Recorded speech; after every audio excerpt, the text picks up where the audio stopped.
नमस्कार प्यारे विद्यार्थियों, मैं राहुल वैष्णव आप सभी का स्वागत करता हूं लक्ष्य क्लासेज के ऑनलाइन डिजिटल मंच के ऊपर।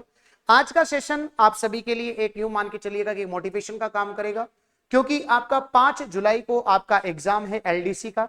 और बहुत सारे मन में थोड़ा सा डर है, थोड़ी सी झिझक है कि गुरुजी हम कितने प्रश्न अटेम्प्ट करें और किस तरीके का पेपर आएगा। हमारी तैयारी तो लगभग पूरी हो चुकी है, हमने थ्योरी भी पढ़ ली है, मॉडल पेपर भी लगा लिए हैं, एमसीक्यू भी लगा लिए हैं। मार्केट में ऐसा कोई मॉडल पेपर नहीं छोड़ा है जो हमने नहीं लगाया हो। रिवीजन भी हमने प्रॉपर कर लिया, लेकिन फिर भी थोड़ा सा डर है। तो एक बार आप हमको ये बता दीजिए कि हमको कितने प्रश्न अटेम्प्ट करने चाहिए, और थोड़ा सा पिछली कटऑफ के आधार पर मैं आपको बहुत सारी बातें बताऊंगा जो आपको पेपर के अनुसार आपको ध्यान रखनी है। आइएगा, सभी बातों पर अपन चर्चा करेंगे। इतने नंबर पर होगा सिलेक्शन, संपूर्ण विश्लेषण और क्या रहेगा आपका सेफ स्कोर। तो आइएगा, इन सभी बातों पर अपन चर्चा करते हैं और वन बाय वन आप सभी के दिमाग में इन चीजों को समझाने का प्रयास करते हैं। देखिए, टोटल मिलाकर के जो आपका एलडीसी का एग्जाम होता है, ये दो प्रोसेस से होकर के गुजरता है। पहला होता है आपका पेपर। आप सभी को पता है कि पेपर आपका 200 मार्क्स का पेपर होता है। जब आपका 200 मार्क्स का आपका पहली बार पेपर होगा तो इसमें दो पोर्शन आते हैं, एक फर्स्ट पेपर, एक सेकंड पेपर। फर्स्ट पेपर जो कि आपका होता है, इसमें जीके के 50 प्रश्न आते हैं, मैथ्स के 50 और आपके साइंस के 50, और टोटल मिलाकर के 150 प्रश्न आते हैं। और 75 प्रश्न हिंदी के और 75 प्रश्न इंग्लिश के सेकंड पेपर में आते हैं। तो टोटल मिलाकर के 150 और 150 कितने प्रश्न हो गए? 300 प्रश्न हो गए। लेकिन मार्क याद रखना बच्चों, 200 मार्क्स का आपका पेपर होता है। लगभग हर प्रश्न जो होता है वो 0.66 समथिंग मार्क्स का होता है। 200 मार्क्स का आपका टोटल पेपर होता है। जब आपका पेपर होगा तो लगभग इसके 3 गुना, जितनी वैकेंसी है उसका लगभग 3 गुना बच्चे आपके टाइपिंग के लिए बुलाए जाएंगे। फिर टाइपिंग में से 1.5-2 गुना जो बच्चे होंगे वो उनकी फाइनल लिस्ट आएगी बच्चों टाइपिंग के बाद में। समझ में आ गई? टाइपिंग के 100 मार्क्स आपके रहते हैं, तो इसमें लगभग 3 गुना बच्चे, जैसे अपन बात करना चाहें आप सभी के सामने, जो मैं आपको बता रहा हूं कि जैसे अभी एलडीसी के अंदर जो पदों की संख्या है वो है 10,644, तो इसका 3 गुना बच्चे टाइपिंग के लिए बुलाए जाएंगे। मतलब 31,932 ये जो आपके होंगे ये आपके टाइपिंग के लिए बुलाए जाएंगे, मतलब 31,000। और ये बहुत बड़ा आपके लिए मोटिवेशन होगा कि आपके लिए टाइपिंग कॉल आया है। जब आप टाइपिंग कॉल, तो मैंने इसलिए आपको पहले भी कहा था कि टाइपिंग स्टार्ट कर दीजिएगा, या फिर आप पेपर के जस्ट बाद आप टाइपिंग स्टार्ट कर दें। ठीक है, 3 गुना बच्चों का जो है टाइपिंग के लिए कॉल आएगा, वो अपन यहां पर बात करेंगे। ठीक है, यस, सबसे इंपॉर्टेंट बात है आपके 100 मार्क्स का आपका टाइपिंग होता है। अब अगर मैं बात करूं बच्चों आप सभी के सामने कट ऑफ की, तो सबसे पहले वो कट ऑफ बताना चाहता हूं आपके सामने जो आपके 200 मार्क्स में से आई थी। समझ में आ गई? 200 मार्क्स मतलब इसमें से कट ऑफ बनेगी सबसे पहले कि आपको टाइपिंग कॉल के लिए। तो टाइपिंग कॉल के लिए अगर कट ऑफ की बात करें यहां पर टाइपिंग कॉल के लिए, तो आपके जो जनरल की कट ऑफ गई थी वो आपके 142 गई थी। ये टाइपिंग कॉल की बात याद रखना, ये कितने में से बताओ? आपके 200 में से आपकी ये कट ऑफ है। 200 में से ये कट ऑफ है 142, ये आपके टाइपिंग कॉल के लिए रखी गई थी, जो 3 गुना बच्चे आपके बुलाए जाएंगे टाइपिंग कॉल के लिए। क्लियर है सभी को? यस। अगर मैं बात करूं यही अगर जनरल ईडब्ल्यूएस की, तो ये कट ऑफ गई थी आपकी 132। एससी की बात करें 118, एसटी की बात करें 110, ये आपके कट ऑफ थी। ओबीसी की बात करें 138। ये 200 में से ध्यान रखना, 200 में से याद रखिएगा सभी विद्यार्थी। और उसके बाद टीएसपी के अंदर जनरल वालों की कट ऑफ 111, एससी की 98 कट ऑफ गई थी, एसटी की आपकी 70 यहां पर कट ऑफ गई थी। ये आप सभी के सामने, ये टाइपिंग के लिए कॉल आएगा यहां पर, और फिर जो है ये आपका मोटिवेशन होगा।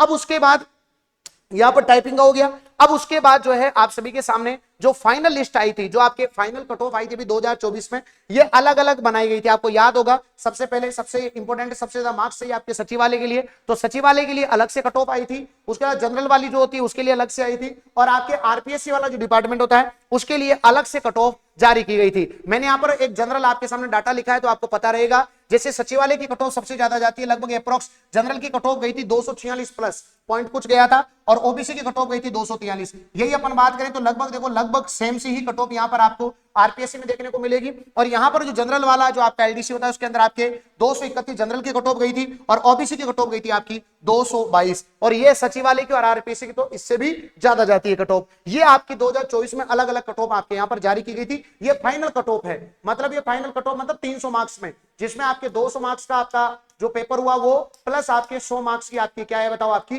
टाइपिंग है। 300 मार्क्स में से आपकी ये कट ऑफ यहां पर गई थी। अब जो मेन मुद्दा आता है हमारे सामने गुरुजी, कि हम जैसे हमने आपको सारी बातें बता दी, अब हमारे मेन मुद्दा आ रहा है कि गुरुजी जो हमको कितने प्रश्न करने चाहिए कि हमारा सिलेक्शन हो जाए।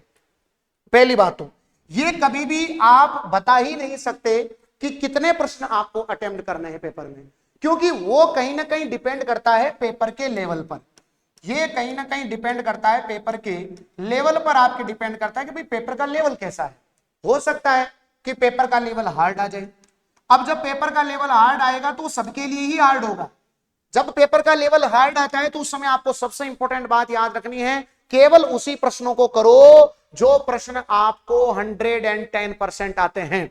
याद रखना, उनको अगर आप छोड़ देते हैं, मतलब अगर मान लो आते हुए सवाल को आपने गलत कर दिया या नहीं आते हुए पे आपने तुक्का लगा दिया तो दिक्कत हो जाएगी। तो याद रखिएगा, जब हार्ड आता है तो सबके लिए हार्ड है, तो उन्हीं प्रश्नों को फोकस करें, उन्हीं प्रश्नों को करें जो कि आपको 100% आते हैं। बाकी रिस्क लेने की जरूरत नहीं है, वो रिस्क वाले लगभग गलत निकलेंगे।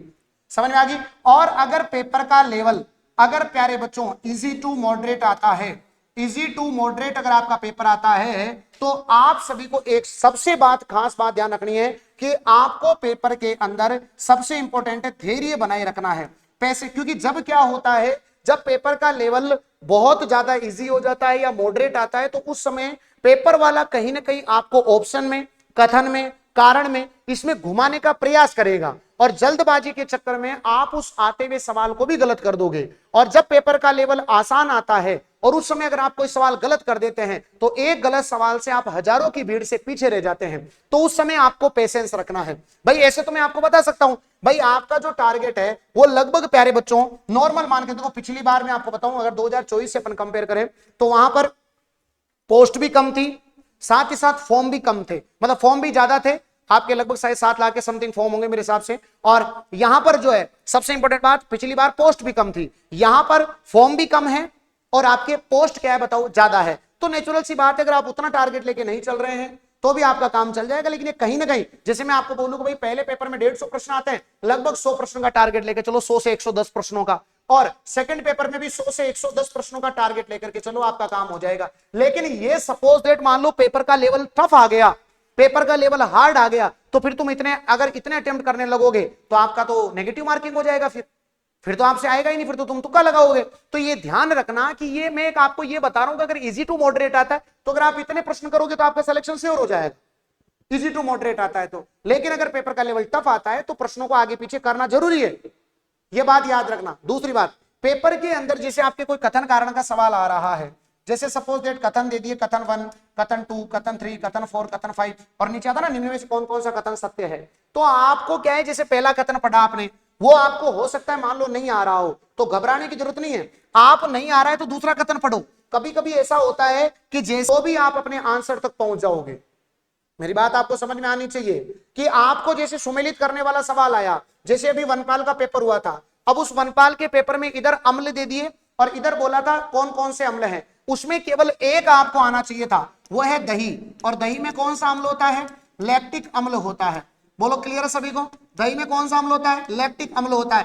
केवल अगर इतना भी तुमको आ रहा था तो सुमेलित करने वाला। लोग कहते हैं कि कथन कारण वाले सवाल कठिन होते हैं, बिल्कुल नहीं होते। सुमेलित करने वाले सवाल कठिन नहीं होते, और कठिन आएगा सबके लिए कठिन आएगा। मैंने इजी टू मॉडरेट के लिए एक अंदाजा दे दिया कि आपको इतने प्रश्न करने हैं, 150 प्रश्न आते हैं, इतने प्रश्न अगर आप कर लेते हैं इजी टू मॉडरेट में तो आपका सिलेक्शन मान के चलिए सेफ हो जाएगा। क्योंकि पिछली बार भी लगभग इतनी ही कट ऑफ गई थी, ये लगभग इनसे अगर 110 कर लेते हैं तो लगभग 245 मार्क्स की समथिंग बनेंगे यहाँ पे, ठीक है। तो ये बहुत होते हैं बच्चों। लेकिन मान के चलो सपोज दैट पेपर का लेवल हार्ड आता है तो आपको इनका ठेका नहीं लेना है, आप इससे कम भी करेंगे तो भी सिलेक्शन हो जाएगा। तो मैंने दोनों चीजें आप सभी के सामने खोल करके रख दी कि चीजें इस तरीके से आपको करना है। कथन कारण वाले सवाल, सुमेलित करने वाले सवाल में आपको एक नहीं आ रहा है, दूसरे पर सीधा पलायन हो जाओ। जो 100% आता है उसको पहले मिलान करके देख लो, कभी कभी वो एक ही मिलान करते ही आप आंसर तक पहुंच जाओगे। ये चीजें हैं, इसके लिए लास्ट टाइम केवल आप मॉडल पेपर लगाते रहो, अच्छे से तैयारी करो। सभी को पूरे लक्ष्य क्लासेज के परिवार की ओर से बेस्ट ऑफ लक। और इसके ठीक बाद बच्चों आप जो है सीटी की तैयारी में लग जाना,